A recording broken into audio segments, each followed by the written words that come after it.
नमस्कार दोस्तों, आपका मेरे YouTube चैनल फैंसी स्टोरीज़ में स्वागत है।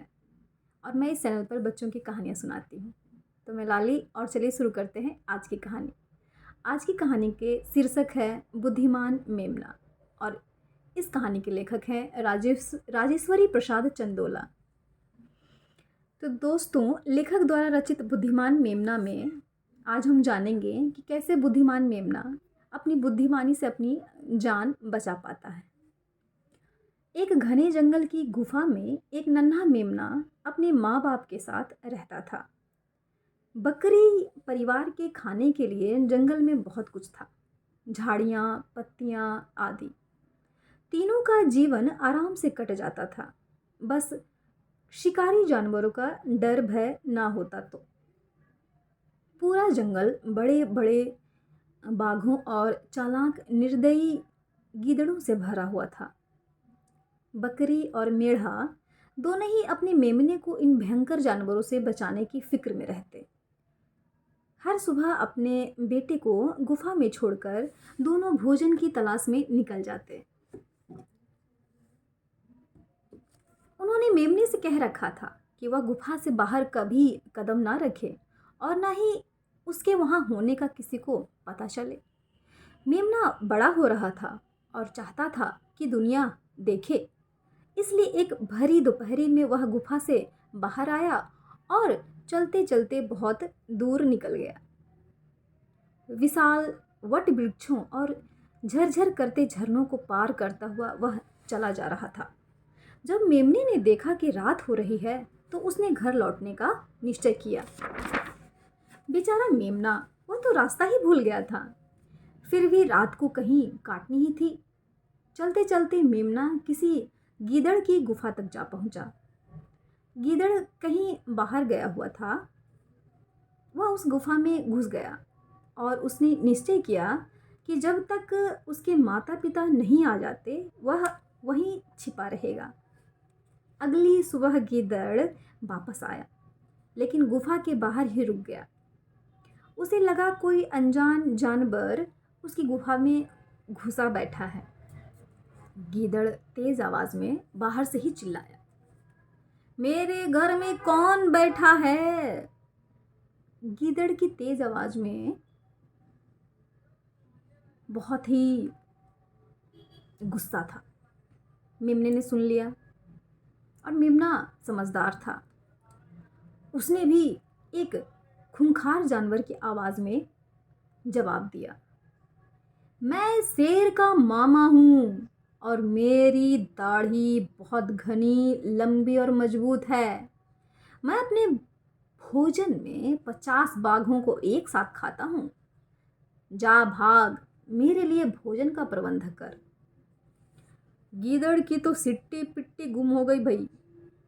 उसने सोचा कि इससे पहले कि यह भीषण जानवर बाघों की खोज में गुफा से बाहर निकले, उसे यहाँ से 9-2-11 हो जाना चाहिए।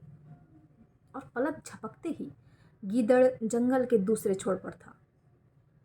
इत्तेफाक से उसे वहां बाघों का सरदार मिला। गीदड़ हांफते हुए बोला, महोदय, मेरी गुफा में कोई अजीब सा जानवर छिपा बैठा है। ऐसा लगता है कि वह बहुत विशाल और बलशाली है। उसकी भयानक आवाज़ सुनकर ही मैंने यह अंदाज़ा लगा लिया है। उसने मुझे अपने खाने के लिए 50 बाघ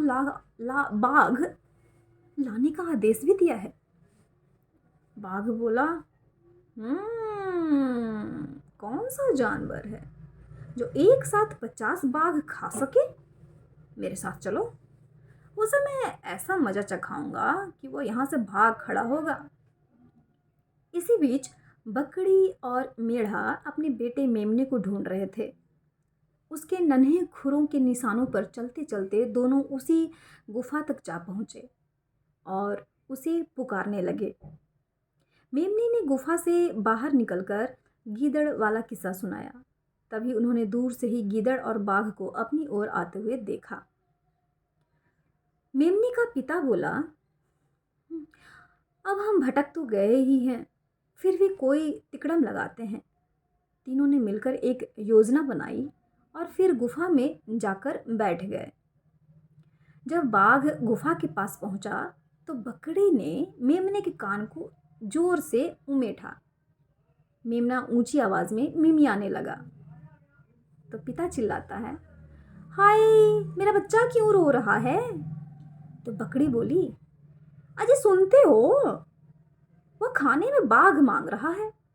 हम जब से इस जंगल में आए हैं तब से इसने हाथी, भालू, भैंस तो खाए ही हैं, पर बाघ नहीं मिला। हाँ हाँ, मेमने का पिता एक विशाल जानवर की आवाज में बोला, मैंने गीदड़ को 50 बाघ लाने के लिए कहा है, तुम बाहर जाकर देखो वह आया या नहीं। इतना सुनकर बाघ के तो होश उड़ गए। वह किसी भयंकर बड़े जानवर के बच्चे द्वारा बड़े बड़े हाथी निगलने की कल्पना करने लगा और उसे लगा कि उसकी भी मृत्यु निश्चित है। ऐसा सोचकर बाघ वहाँ से भाग खड़ा हुआ और उसके पीछे गीदड़ भी। डर के मारे गीदड़ बाघ के पीछे जितना तेज भाग रहा था, बाघ उतना ही डर रहा था कि कहीं गीदड़ उस भयंकर जानवर के भोजन का प्रबंध तो नहीं कर रहा है।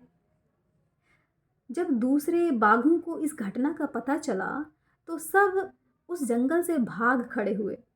गीदड़ों ने सोचा कि उस राक्षस को खाने के लिए बाघ ना मिले तो वे उन्हें भी चबा डालेंगे। इसलिए गीदड़ भी अपने परिवार और मित्रों सहित वहाँ से चलते बने। अब मेमना जंगल में घूमने के लिए स्वतंत्र था। बाघों और गीदड़ों द्वारा खाए जाने का उसे डर जो नहीं था। धन्यवाद दोस्तों आज के लिए।